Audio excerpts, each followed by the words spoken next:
when I was coming back, I got that accident. So after a while, I told my mom, I need to go back. Do you know, Madam Catherine Wamoyo, aliniandikia script according to what I was going through.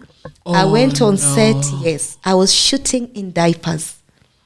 No way. Because I was not able to use the washroom. That was so thoughtful. Yes.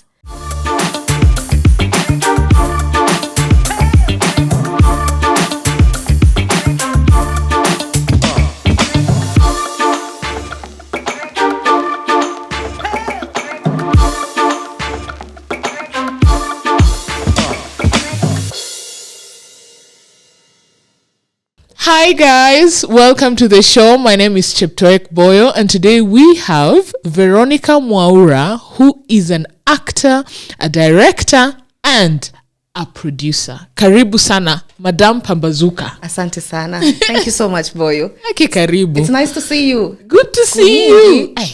Siku nyingi sana. And we knew each other since college days. Wacha tu. Ni vile tuwezi sema vitu vingi sana. Tuwezi sema hizo vitu. But it's been long. Nice to see you. Good to see you, kabisa. This is the day that the Lord has made. Yes. Kabisa. We shall do this podcast. Sasa Vero, born and raised in which part of this country? I was born in Nairobi and also raised in Nairobi and Mombasa and again Nyandarua. Yes.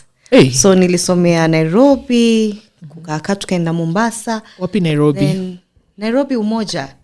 Yes, I was in Umoja. Yes, Primary. Umo. Hapana, siko Umo Primary. Ilikuwa Unity Primary School. Okay. Tulikuwa Umo, neighbor zongo alikuwa kina Alice Kamande. Hey. Hata Karen Nyamu alikuwa neighbor. Hey, nyewe ni wanai. Sisi ni wanai. Alafu tukaenda Mombasa, Kilifi, Kikambala, then also Nyandarua. That's where now my parents Hii Kilifi ilikuwa for which age to which age? Ni age. Ni kwenda kurudi. That's what I can easily say. Yeah. So was there in Kilifi more of living ama pia studying there? More of living. Studying was as it felt like to tukasomea bara. More of it we go somea bara. Nilisomea Nairobi, nikasomea pia Nakuru. Alafu baadaye ndio nika advance nikaenda kwingine. Hizi shule ndio mimi nataka kujua. Unasema tu Nairobi, Nakuru. Hizi shule ni gani? Okay, fine. I went to Unity Primary School. Yes. Nikatoka Unity Primary School. I was a good girl. Kila kitu. Then I went to high school. High school nikaenda Ngara Girls. Nikaenda Christ the King Academy. Nikamalizia shule inaitwa Gatitu Girls. So I went to 3 secondary schools. Yes. Na sio kwa sababu ya expulsion ama... It's not about expulsion. What I'll just say, tuseme walimu hawajui sitasema walimu hawajui. Sometimes I think teachers need to know how to deal with an alpha student. That's what I'll just say. And at the same time, I was a daddy's girl. So, you were going to be very strong. Alikuwa na, kwanza kuna moja tu alinibadilisha mwenyewe. Not at because I said, no, let's change this girl to this particular shule. Yes. Okay. Sasa hii kazi ya usanii uliingiaje? Okay, this is what happened. In primary, we didn't have drama. And when I went to high school, my late deskmate was, because she passed on because of meningitis, actually we're in school, alikuwa nafanya French solo verse. Remember me, I'm not a drama person. So mimi niko namshikisha lines. Tuko na classes ya French, tuko namshikisha lines. So when she felt she's not well, that particular time akaenda home. That is not the time she passed on. Akaenda home. So nikaenda rehearsal. Nilikuwa nampelekanga pia rehearsal. So there's a teacher called Mr. Saka. I don't know if you know him. Mr. Saka pia ni mtu anajulikana paka kwa art. So Mr. Saka told me, who can try this? And actually I said I can try this. So hapo ndio nilianza. So nikaingia French, tukaenda drama festival. Nikaona kumbe naweza hiki tu. They went to the provincial level, hapo ndio ilikuwa yangu mwisho. Then from there I went now to this particular school, a Catholic school in Nakuru. It was a private school, and there was a teacher who, I will tell you, this is the particular teacher who nurtured this particular talent, because alinishikilia. he's a late called again. He's late. He passed on this year. Anaitwa Teacher Moreu. Teacher Moreu in Christ the King Academy. I'm telling you, he's the one who nurtured this talent. Akapambana na mimi. We went all the way to the national level. In 2000, I was the best actress in Kenya. So, wow. And I was paid for fees with the late president, Moi again. Oh, wow. Yes. So he nurtured the talent. Everything. Diction. How I'm supposed to stand. Vile naongea. He did everything. Yeah. And hapo ndo tulianzia. Aha. Yeah. Sasa kwa hii mainstream yenye unafanya saa hii ulingiaje huku after sasa high school? After high school, see, I went to this other school. After high school also, what kwanza nikuambia kitu kingine before nimalize shule. So I went to the last school, and this last school I met again, the principal was a sister. I met the sister, and then hawakuwa wanafanya drama. They were very good in dances, and sister allowed me with another teacher allowed me to do drama. Na hapo tukafanya drama. Sikuwa na backdrop, sikuwa na nini, but sikufa moyo. Then after high school, because we will go to National Theatre to watch set books and all that, and people will say come to National Theatre if you're interested in art. So nilipomaliza shule, mimi nikaitisha fare. Nikafika Nairobi. So kutoka Nyandarua? No, that time we were in Nairobi. Okay. Nikaitisha fare, I went to National Theatre. So when I went to National Theatre, mi nikafanya audition. Kufanya audition, then I met Sheriff. I don't know if you know Sheriff, James Sangoro. Yes. Akaniambia kuna production inataka mtu. Hapo ndio nilianza. So I started with set books, but only for one term because my father did not want me to do this. Which theater nini? Production. I went under Planets Theater, David Kinywa. So nikafanya, but my father alikuwa nakataa. Babangu alikuwa nakataa. Sasa mimi nilikuwa naomba tu, hata madhe alikuwa ananipatia saa zingine fair because remember nikiitwa shule nilikuwa nimeitwa kufanya agriculture Egerton University. Na tena hata iko Nairobi. Hata si hivyo. Agriculture is fun. So and everyone kwetu watu wamesoma. Yani my dad would yani mtu tusome. So that was exactly what happened. And then so ukikata hii agriculture course nikaingia theater. So straight theater au kujoin hata college nyingine? No, not yet. Because you remember that our time ulikuwa mnamaliza and then you wait till September. You like almost a year. Yes, almost a year. So almost a year, what will you be doing? So that's the point. So nikafanya. So at one particular time my father told me, if you don't want to do agriculture, then go to KU, get papers of biochemistry. Sasa yes. Pharmacists no. I'm telling you. Sasa naangalia masa easy. I remember very well nikishuka pale kwa na mat KU. Hiyo njia kwenda kuchukua nini hiyo makaratasi mpaka huko administration. Ni far. It was far. Then I'm told to come back the next day. Hiyo harakati tena. I don't want to join theater. I actually want to do theater arts. And then also nikiwa shule I really wanted to do mass communication. Nilikuwa nataka kuwa mtangazaji sana. That was actually that is exactly what I really wanted. Your passion. Yeah, so he told me to go and take papers at KMC. And I went to KMC. Instead of me taking papers for KMC were doing a movie called Aziz. Nikakastiwa Aziz. Badala mimi niende kusoma, mimi nikakastiwa Aziz. Watu wakaenda Mombasa kushoot, mimi nikaenda mpaka Mombasa kushoot. Alafu au kuambia baba kwa nini ukurudi na papers? Tuseme tu nilikuwa tuna story tu hapa na pale. Then after that life happened and I met the father of my child.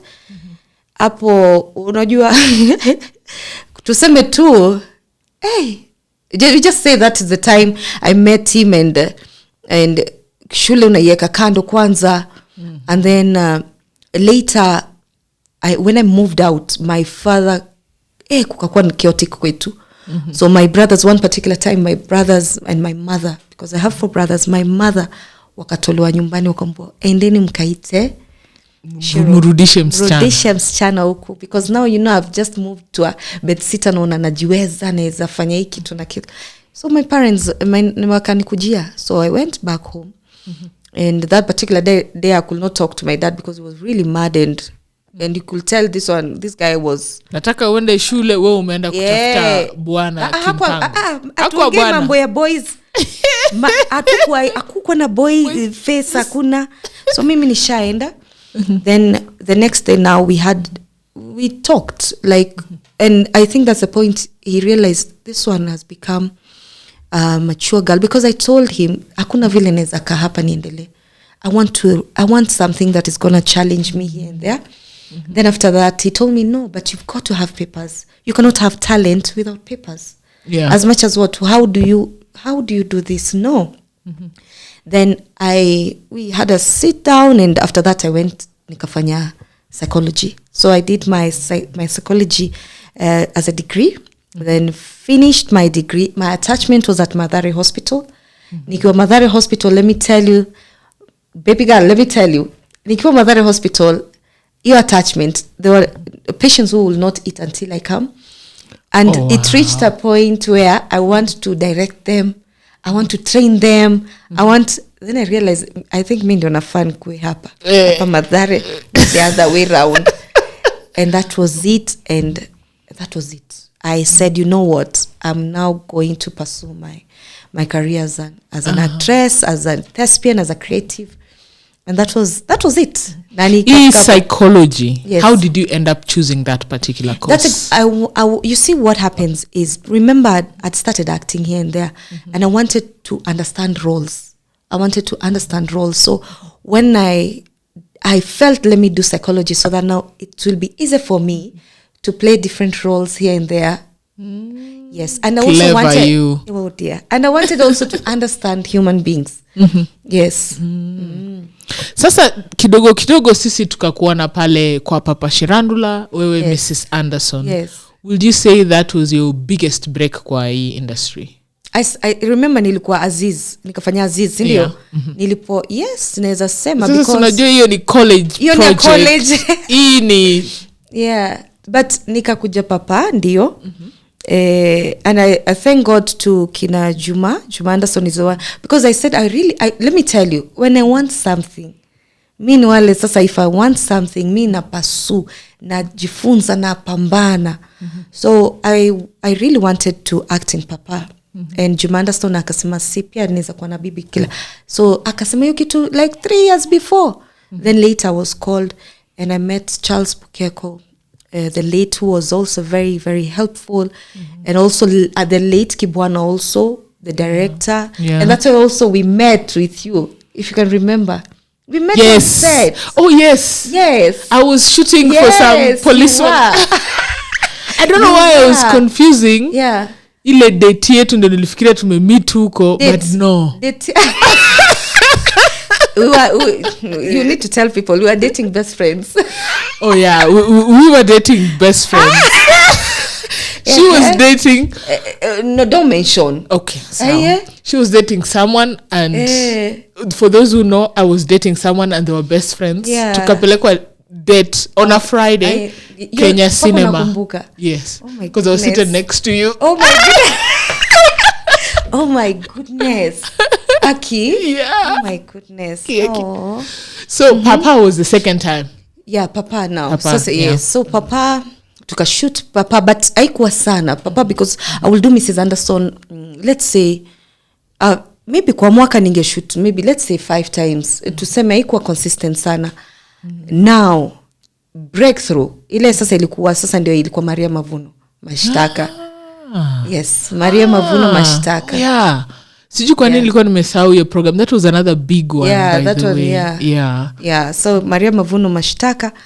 Then we shot for a while. Then there's a time I was called. I do a certain role as a parent in mother-in-law. Just was a role nakuja, because I will also consult. Remember, by the time nilikuwa nataka kufanya kitu, I also had, let me tell you, hii industry ukiingia tu hivi utaweza potea. So I also had people who I would consult. And until today I have a big brother called Onesmus Mudhuri that I always consult, even if I want to do something. Yes. And also at that particular time I remember I consulted him and I asked him, there's a role in Miambiwa. what do you think? Akaniambiaje, no, it's only a role that you're going in. Enda. So nikaenda. So nikafanya hiyo. Then Madam Catherine, that's the moment I met Madam Catherine Wamoyo. Oh, wow. Madam Catherine Wamoyo, nikishamaliza akaniuliza, je, unaweza taka kuwa mwalimu?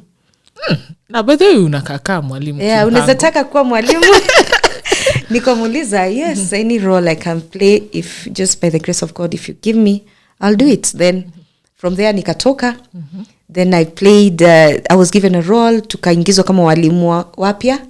Na the nani, what is his name? Ken Wakoraya. So Ken Wakoraya used to be a news anchor at Inoro.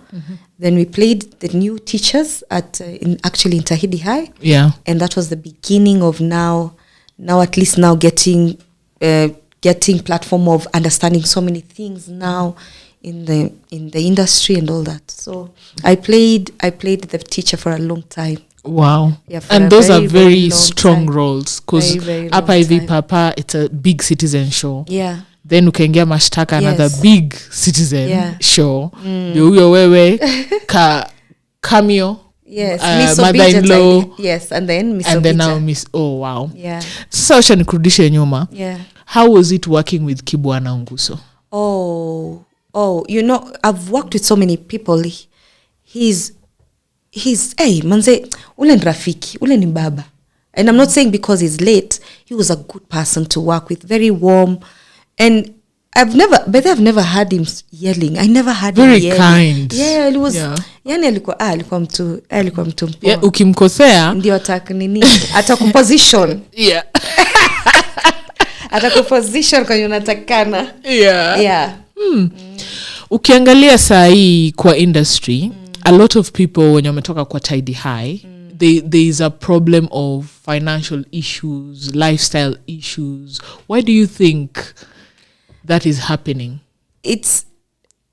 Boyo, I'll tell you this. It's a choice, Boyo. It's not. Boyo, wacha nikwambie, unaona life.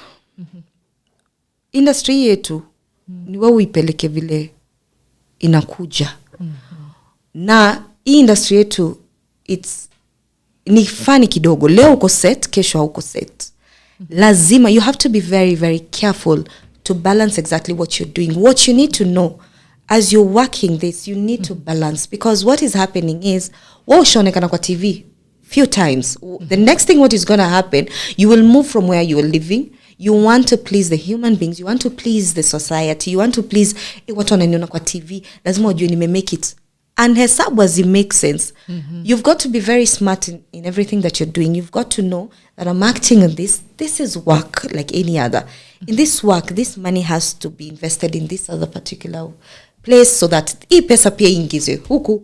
So that now there's balance. You can't just decide utoke hii pesa ndio umamua hiyo siku ndio sasa tunanunua Range Rover. In the square Benz. Hapo manzi ndio square Benz. Let me tell you, utahata. Yeah. Utahata. And then also it's not about Tahidi, because we are also having Tahidi actors and actresses who are doing very well. Very successful, very, by the very way. well. So the few, so what is happening, Boyo, media inapenda pia kumulika vitu ni ukweli, vitu mbaya inaenda sana. They see negative news inafika mbali.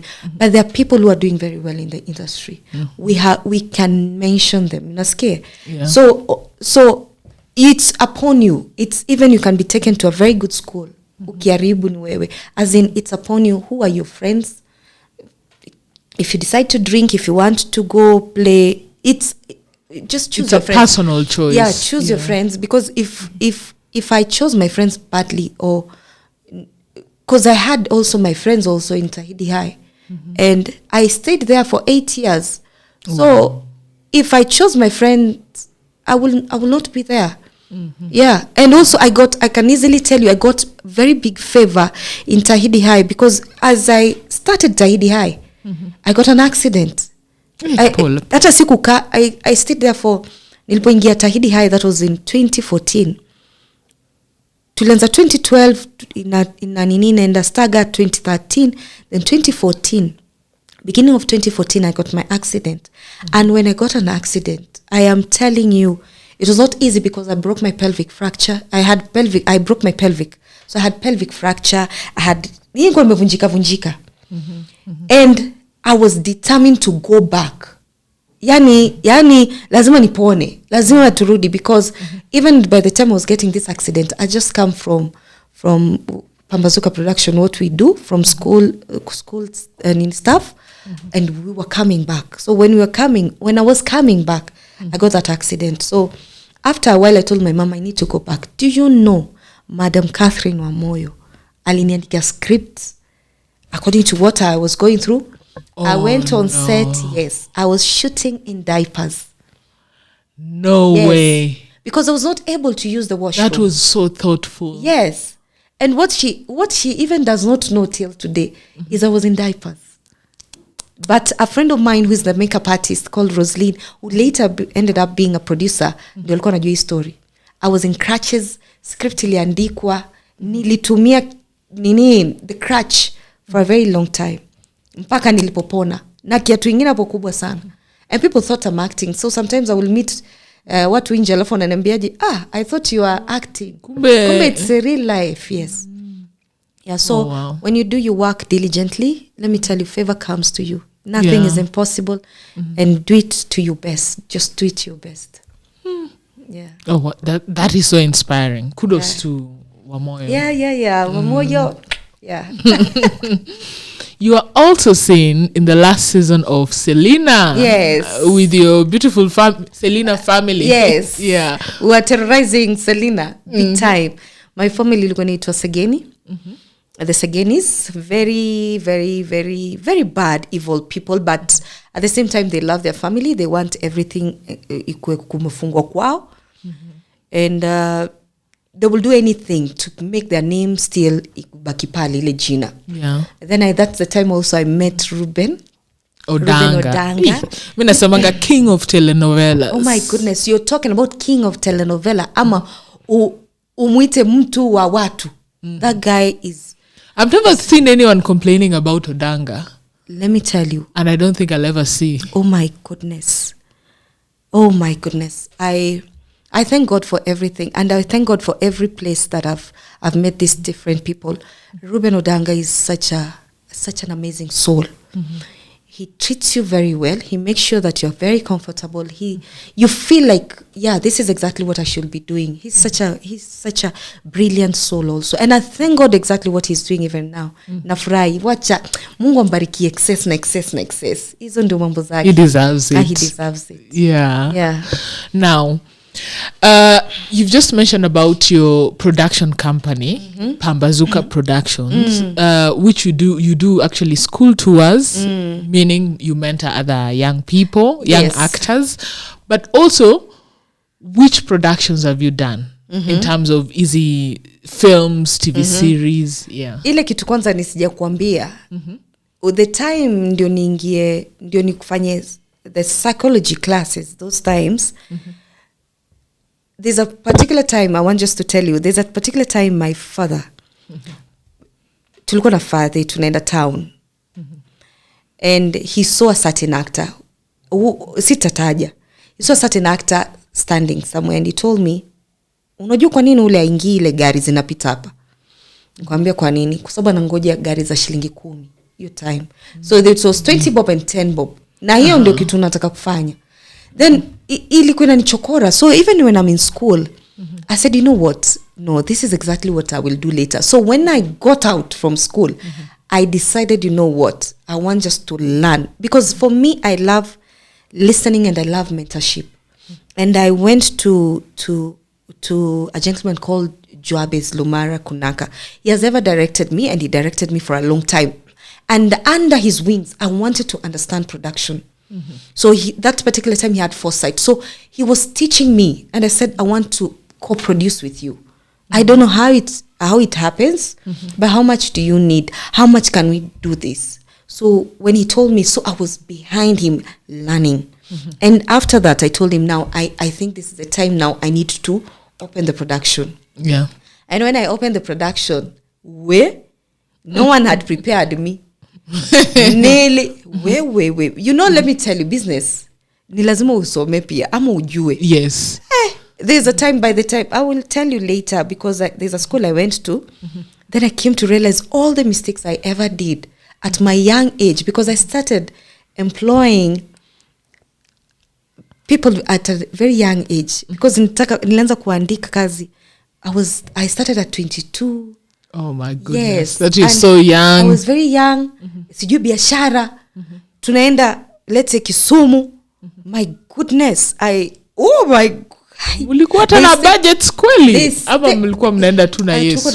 They stay for a whole week without another show.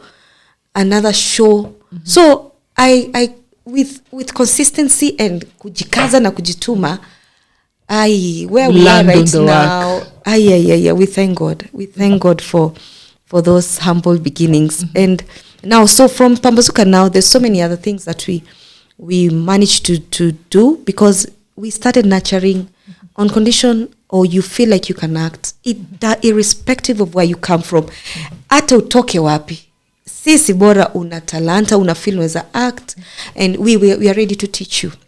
So we started nurturing. We've nurtured so many, and we thank God. I can mention, yes, like Terence Creative.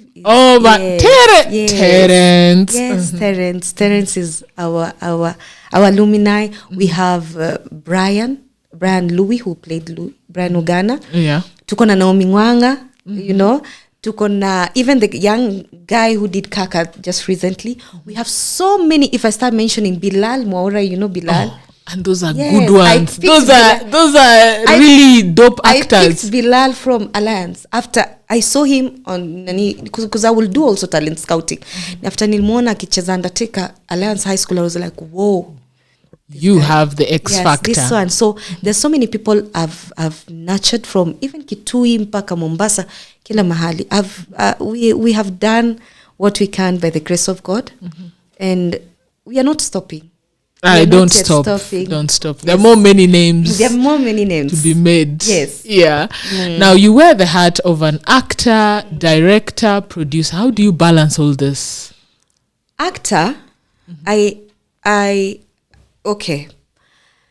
Directing, again, I tell you, mentorship. For me, mentorship means big time. I will do research about a certain director. I will see exactly what he does. Then I will also come to our Kenyan directors. The people that know I care. Yani, how will I tell you? I see how they do it. I go behind. I am humble enough. They can easily send me anywhere I want to learn. For me, learning, I will never stop learning. But after that, I did a course in theater arts. Deliberately, this was my initiation. I wanted to understand, as much as you have the talent, what else? What else? I need to understand so many What things. Is the workings of this? Yes, you theater. Need to know. Unafaa ujue nini unafanya. So I've worked under Pambazuka. We've worked with Kenya Film School. That and one of the things that about, and I'm not blowing our own trumpet, is majority, actually, let's say 99.8% actors who've come from Pambazuka are very disciplined. They are very self-driven. They are smart. They are, God grace iko tu now.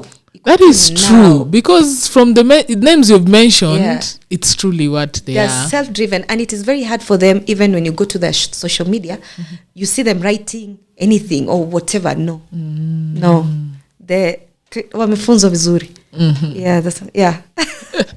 A while back, niliona umepost kwa social media, you were very sick. You had a heart condition. What really happened during that period?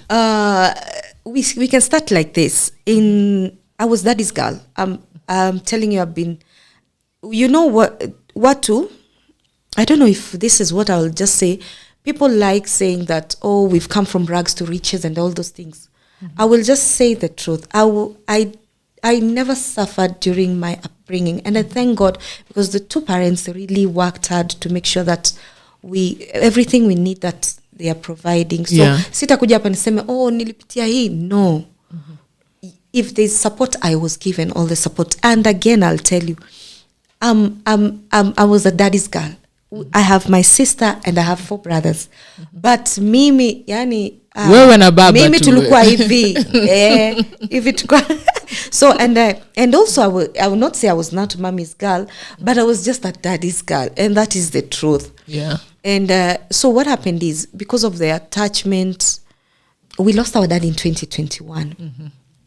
And March 23rd.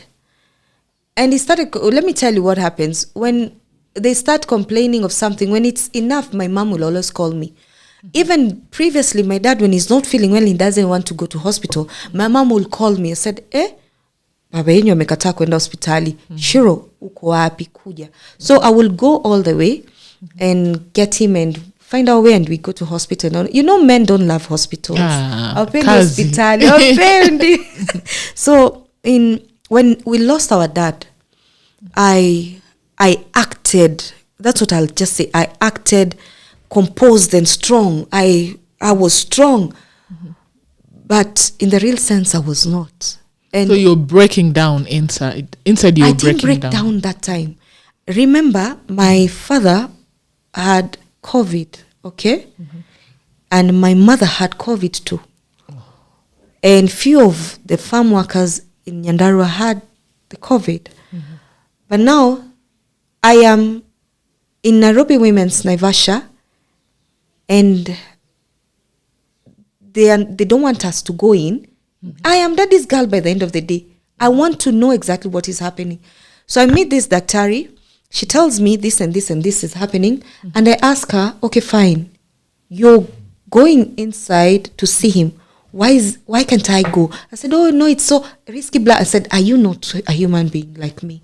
That's what I'm telling you. I pursue and everything, and I do. So I was given those things, and I will pay all the time, because I think we were paying, was it 3K or 4K? The whole thing. The kit. And you come and remove it again, you pay again. And I could see what was happening. They sometimes call me Queen of Google, because I will Google everything. I will take a photo, find out, oh my goodness. And I realized my dad was not doing very well. So at that particular time, hakukuwa na vitanda. I was just giving you, there was no beds. Getting beds for ICU was very, very hard. And I remember him being transferred to the other side of Nairobi Women's. And I remember, I have a very good friend, my good friend, Daktari Ezekiel Mutua. I remember calling him one time. I told him, Daktari, if you say I am your friend, the way you call me your sister, I'm in need of a bed. Do what you need to do. If this was your father, you will do what you need to do. And Daktari came through, because by the time Daktari is helping me, it was unfortunate now we had lost now our father, because it was a duration of 2 days. It was a duration of 2 days. And now my mother was in HDU. She was not aware that we've lost my father. Then one of my friends told me to open a WhatsApp group. And we opened a WhatsApp group, and friends came through. I'm telling you, mtu ni watu.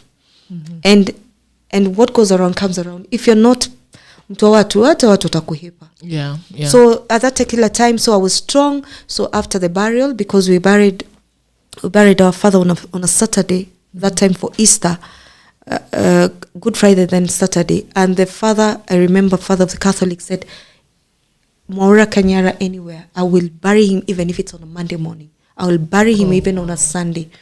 So because my father was a leader. My father was a leader, a straight leader, known in Nyandarua County. And it was not easy. So I think nili accumulate vitu mingi sana kwa kichwa. I had so much in my head. I went through, what can I tell you? I was in denial. That's the word I can use. I was in denial, but I was suffering extremely, because there's sometimes end month ikifika amenipigia to find out nyumba zake bla kunaendelea aje. So it was a routine that I would know this and this will happen, and the fact that we're in denial, and then also my siblings, everyone mourns in a different way. Ujui kama huyu. So everyone has their own home now, and you're now there alone. And now when my mom now, turudi nyuma kidogo, so I took care of also my mother, because after burial I was with my mother, and there was a lot of stigma about COVID and all that, and I stayed with my mother. Then after my mom became well, and we took her back to Kinangop, stayed there in Kinangop. Then reality started hitting that I'm actually not very well. Because what happens with heart condition is stress. The more you think, the whatever, there's a certain hormone that comes out and you get stressed. And in December of the same year. The same year, yes. So it's 2021. December 21st to February 22nd. December 21st, I first of all, I got COVID, not because I was with anyone. If there was someone who was more careful, was me. From the time you come in my house and everything. So there was a big duration from the time my mom healed and everyone. Yeah. And so I got COVID first. So when I got COVID and chronic pneumonia. And then after that, bad combination. Very bad combination. My lungs were 11 out of 25. That means 44%. I went through what my father went through. That's exactly what I'll tell you. Oxygen level was kigonga 44 mil kwa 40. Yani if I can, because I was in denial. It was so similar. I'm telling you, it was, yes. So when his heartbeat ilienda mbio, alitritiwa hypertension. There's a thin line with what I got with hypertension. You can easily think also it's hypertension. Because after that, immediately I was discharged that particular time. I always thank God for everything because my best friend was there for me that particular day. Because that particular day, blackout ilikuwa kila mahali, phones hazina charge. We're trying to look for charge. Then later the other side of her side, stima zikarudi mapema. Calling my sister, getting daktari's number from where I was, being rushed to hospital. My heartbeat was at 380. So I was rushed to the hospital, the nearest hospital, that was Nairobi Women's again, in Kitengela. They did what they needed to do, and then I was rushed to hospital. So what had happened is this condition had not started that time. It had started long time, but it was palpitations. Unasikia roho imepiga. It was just palpitations. But now COVID accelerate the whole condition. Yes. So I stayed in hospital. Then I went to this particular hospital, that is Medihill. And Medihill took care of me in a very, very nice way. And I thank God for the doctors who are there. And I know this is not promotion or anything.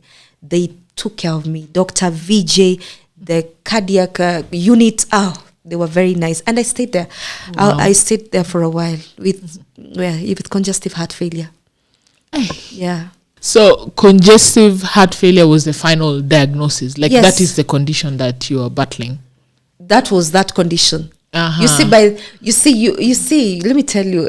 Because I saw you were in ICU. Yes, I was. Then HDU, then back to ICU.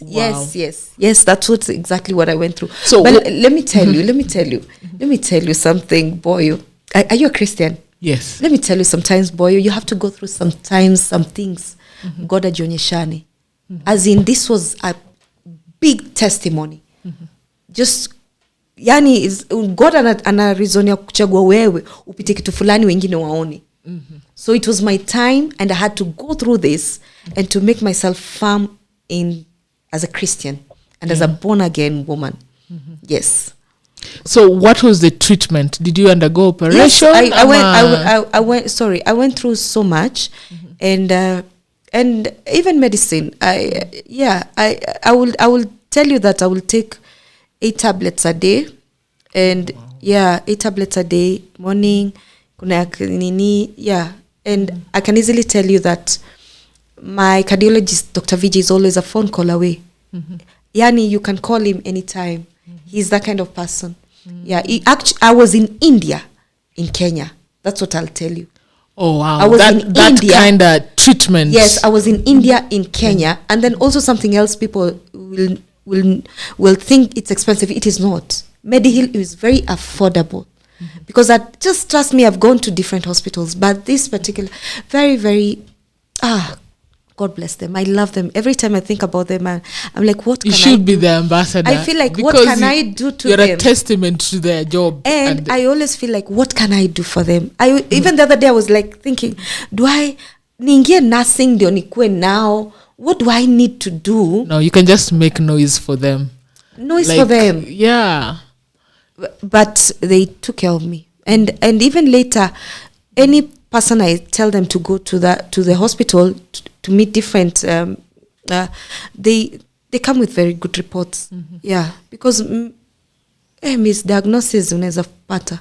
Because if that time for palpitation I was taken care of then with this big other hospital, there's a very big hospital, they say the heart hospital and all that, I wouldn't have gone through maybe what I went through, but it's by the grace of God I'm here, alive, and ndio sisi. Hey. And I was told to stop clicking. It's wrong. Hey, it's some habits. Tambia God, hey, tuache. Hey, Vero, what's the biggest lesson you have learned being a mom of a boy? Oh, now, hey, boys are different. And, whoa, there's so many things I didn't know. Boys wanataka love ndio, but they love understanding. They want you to understand them. Boys want respect as young as they are. Oh, wow. Yes. Then affirmation, words of affirmation, they work very well. Like if I tell Prince, hey Prince, you can do this. My goodness, you can do this. Or Prince, like if I come, let's say today I come late, Prince will make sure halali kwa room kwanza, he will be where living room, imagine, yes, doing stuff. Yes, and for me, I even when I see that, I tell him, wow, you've become a man. You're waiting for your mother. Oh my goodness, you're the head and never the tail. So raising a boy child, it's not easy, but it's also not hard, because God gives you the wisdom also to look for, let's say, daddy figure, man figure. You, as their tender age, you also look for mentors. There is a certain age that there are mummies, but there's a certain age now they need their fathers or they need the big mentors. Mentors, yes. Yeah. Which is what age to what age when they need the big mentors? From 14 to 18, they need to understand who they are. 14 na kuendelea, let's say 14 kuendelea. Just past teenage. Yeah. Mid-teenage to adulthood. Yeah. So that identity na kila kitu wajiweke nini. Yeah. Oh, wow. You know, I see you going on schools. Yes. Do you go to preach? Because naonanga Bible hapo. Ama do you go to mentor, or do you do both? I'm a big sister. This is what I'll just say, because I will not say a mom. Because they have mothers, moms of, let's say, the principal or a teacher, they feel they're moms. I'm a big sister to more than 300,000 Kenyan youth. I'm called to schools when they're happy. I'm called to schools when they're sad. I'm called to schools when, let's say, some of them are confused. I'm called to schools every time, even when they're celebrating. I can't wait. Results zitoke. Even the ones who didn't do well, I'm called to those particular schools. Those ones who do well, I'm also called to those schools. Meaning to wow. Me, I'm a big sister to them. Yeah. Even I go to different schools. Atikwe wapi, atikwe mashinani, atikwe pale Samburu ndani. Yes, I will. Yes. At the same time, the word of God, I cannot talk to them and ignore the word of God. There is no way. The word of God, tunatembezana nayo hivi. Yes. Because I'm a living, walking testimony. So as much as I talk to them and unaongelesha language yenye unaelewa, the word of God, because you, as bright as you are, without God, manze, where uko? Things don't go as uko, yeah, and as smart as you are, as bila God, hatuwezi. Yeah. So I'm actually not a pastor. I'm not a pastor, but I thank God, maybe nafani nifanye theology. Tuachi kusoma. But unajua, you're being a pastor na psychology, it doubles as itself. It's interchangeable.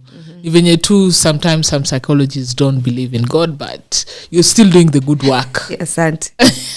Very true. Yeah. I see your beautiful house on social media. I see you saw where? I went on Instagram. You saw what? No. And it's a beautiful one. Baka uko na console ya gold. Mimi si nini, siweki manini. Maybe ilikuwa caption, anyway, since it's so beautiful, will you want to venture into interior design? This is what I'll tell you. I do interior designing. I'm an interior designer. Si kwa kusoma, ni passion. It's like if I come to someone's house, I realize I have it.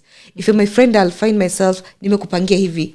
So few of my friends will tell me, why can't you do this as a career? So I love interior designing.